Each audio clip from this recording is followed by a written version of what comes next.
Radio J. Le 10-11, Lise Gutmann. Radio J. Les invités de Lise Gutmann. Radio J. Hubert Habib, bonjour. Bonjour Lise. Alors, merci d'être avec nous en ce jour de Yom HaZikaron. Je rappelle que vous êtes le président du Bet Halochem France. Le Bet Halochem, c'est l'organisation des invalides de guerre de Tsahal, et c'était bien naturel que vous soyez avec nous sur Radio J ce matin. Alors juste quelques mots pour les missions et les objectifs à l'année du Bet Halochem, parce qu'il y a Bet Halochem France, mais il y a aussi bien sûr de façon évidente en Israël. Mais surtout, Israël. Oui. Eh bien, à cette question... Mais vous soutenez l'association israélienne, vous êtes en lien, nous sommes d'accord. À cette question, je répondrai par une autre question. C'est pourquoi Bet Halochem en Israël? Voilà. Eh bien, c'est, hélas, très simple. Parce que ce pays, si petit par la géographie et si grand par l'histoire, bien avant sa naissance, en mai 48, était déjà confronté à des conflits de voisinage. Et donc, il a été amené à se défendre. Et quand il s'est installé en tant qu'État, c'était plus le voisinage, c'était les États voisins. Donc, depuis 48, il est en état permanent de guerre. Et quand on est en guerre, on construit, évidemment, pour se défendre, une armée solide, citoyenne. Et cette armée est confrontée, évidemment, à trois choses. La première, c'est que si on s'en sort, eh bien, on rejoint la société civile, tant mieux. Si on décède sur le front, eh bien, c'est l'hommage qui est rendu aujourd'hui à tous ceux qui sont tombés. Et je suis encore sous le coup de l'émotion d'avoir entendu cette sirène. Mais bien sûr, on est tous bouleversés. J'étais sur place.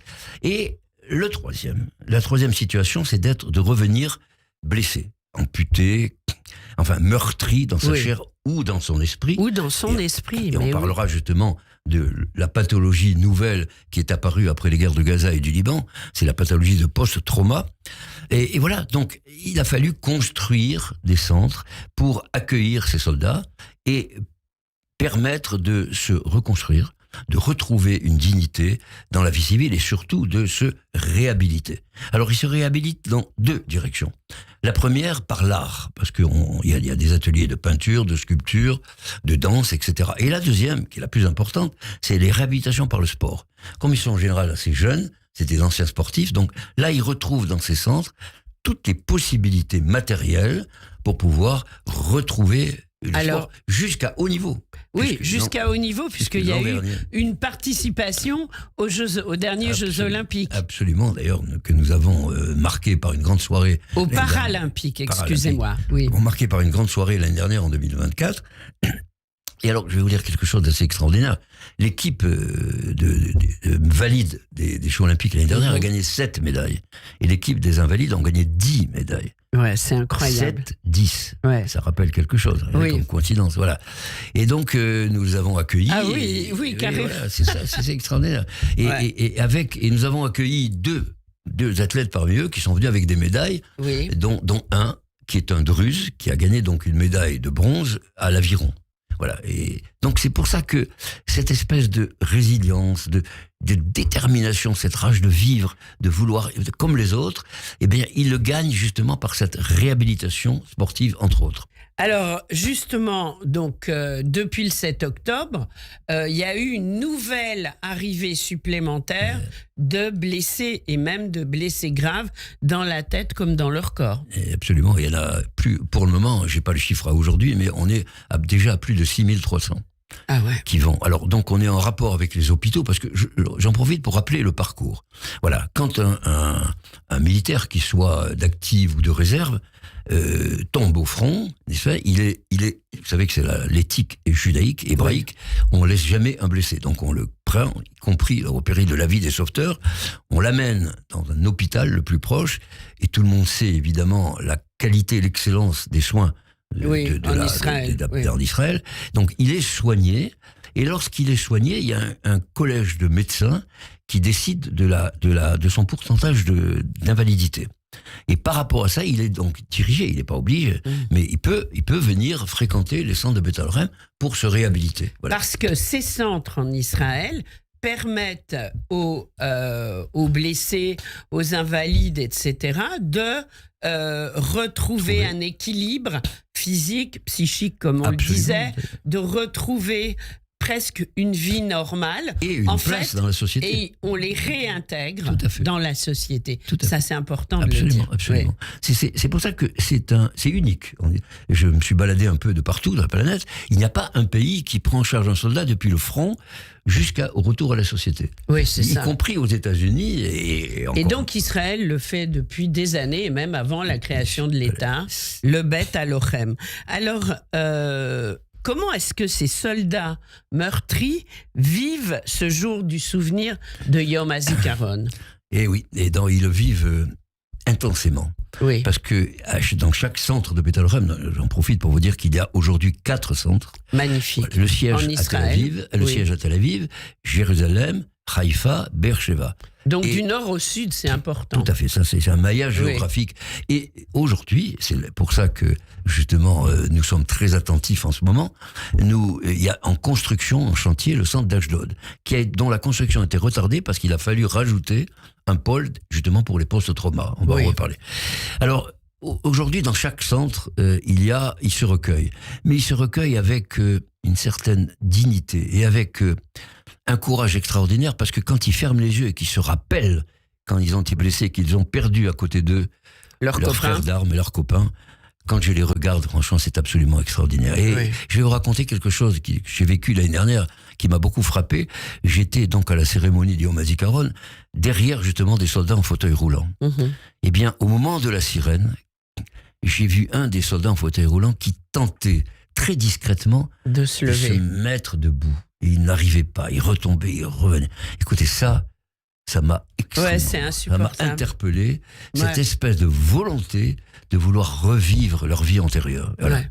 Et ça, je dis, vraiment, c'est extraordinaire. C'est ça la réhabilitation de Beth Alochem. Alors, justement, donc, c'est important de soutenir Beth Alochem. Je crois qu'il y aura un article dans le prochain numéro d'Actu-J la semaine prochaine. Et également, donc, je voudrais qu'on prenne rapidement 2 minutes pour nous parler du stress post-traumatique.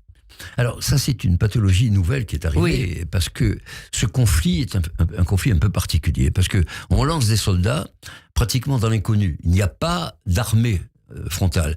Donc ces soldats rentrent dans l'inconnu, et des fois ils sont en proie à des explosions inattendues, ou quand ils rentrent dans des tunnels, il y a des explosions, et donc ça atteint le psychisme, non pas forcément le physique, parce qu'ils sont très bien protégés, et ça c'est nouveau, et donc il a fallu que Beth Alochem, avec les hôpitaux, s'équipe de moyens nouveaux. Par exemple, des psychologues, des psychiatres, etc. Des psychanalystes, des psychologues, des psychothérapeutes, etc. Voilà, donc c'est pour ça que c'est récent, donc on ne sait pas encore ce que ça va donner dans quelques années, mais c'est vrai que ce sont des esprits qui sont meurtris. Meurtris. Et alors, concrètement, c'est longue. Que fait le Beth Alochem France pour leur venir en aide? Je sais que vous organisez des voyages pour leur changer les idées, pour leur donner de l'espoir, etc. Voilà. Alors, régulièrement, nous recevons par deux des soldats avec une mobilité quand même assez importante. C'est-à-dire, c'est pas de l'immobilité majeure, ils sont pas en fauteuil roulant. Alors, on a un double but. Le premier, c'est de les distraire. Alors, à Paris, évidemment, un soldat israélien, c'est-à-dire c'est presque New York. Donc on vient à Paris, on se distrait, c'est la capitale des arts, des lumières, etc. Et en même temps, j'en profite, évidemment, nous en profitons, toute notre équipe de bénévoles, pour les présenter, j'allais dire en direct, en live, à la communauté, enfin une partie de la communauté. Et donc nous organisons des réunions, notamment avec les loges bnébrites, avec des centres culturels, avec des synagogues. Ça a été le cas récemment avec la synagogue des Tournelles.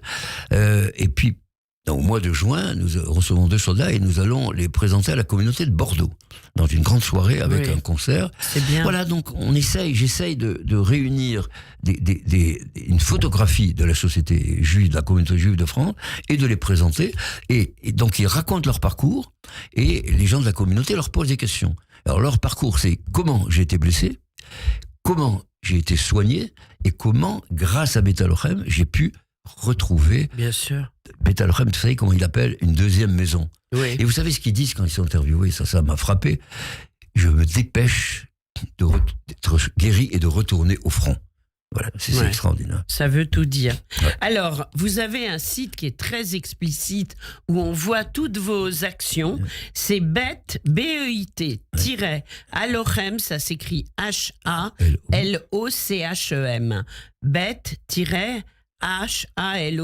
BET-HALOCHEM.fr. BET-HALOCHEM.fr. Et là, on comprend vraiment toutes les actions que vous menez et tout ce que vous faites.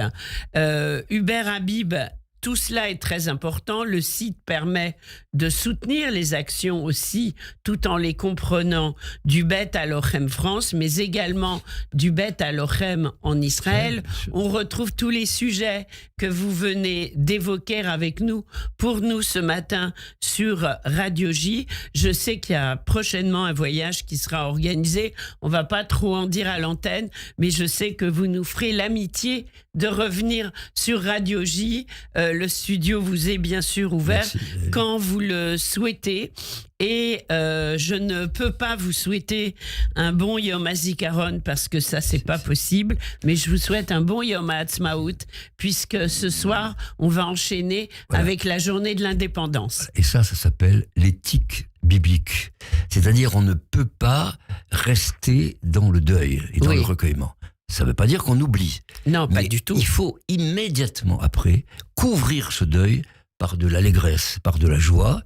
Et ça, C'est ça d'ailleurs souvent assez compliqué pour les C'est Israéliens. difficile, c'est vrai, mais c'est important parce que c'est biblique. Bien C'est- sûr. C'est un message, j'allais dire, prophétique. Tout Il à faut fait. que la joie recouvre le recueillement et le deuil. Eh bien, ce sera le cas ce soir, puisqu'on passera du Yom HaZikaron à Yom HaAtzmaut, la journée de l'indépendance que je vous souhaite excellente, ainsi qu'à toute l'équipe du Bet Halochem. Merci Hubert. 77 ans. 77 ans Hubert Habib. Merci. Merci. Au Merci revoir. Lise. Merci. החג רועד, כל שנבקש, לו יהי, תמשיכו, לו יהי, לו יהי, אנא לו יהי, כל שנבקש, לו יהי, לו יהי, לו יהי, אנא לו יהי, כל שנבקש, לו יהי. מה קול ענות אני שומע? קול שופר וקול תופים, כל שנבקש, לו יהי. לו תשמע בתוך כל אלה גם תפילה אחת מפי, כל שנבקש, לו יהי. לו יהי, לו יהי, אנא לו יהי, כל שנבקש, לו יהי. לו יהי, לו יהי, אנא לו יהי, כל שנבקש, לו יהי. Ça, c'est uniquement sur Radio J. Radio J. Radio J. Radio J. Radio J. Vous écoutez Radio J à Paris sur 94.8 en DAB+,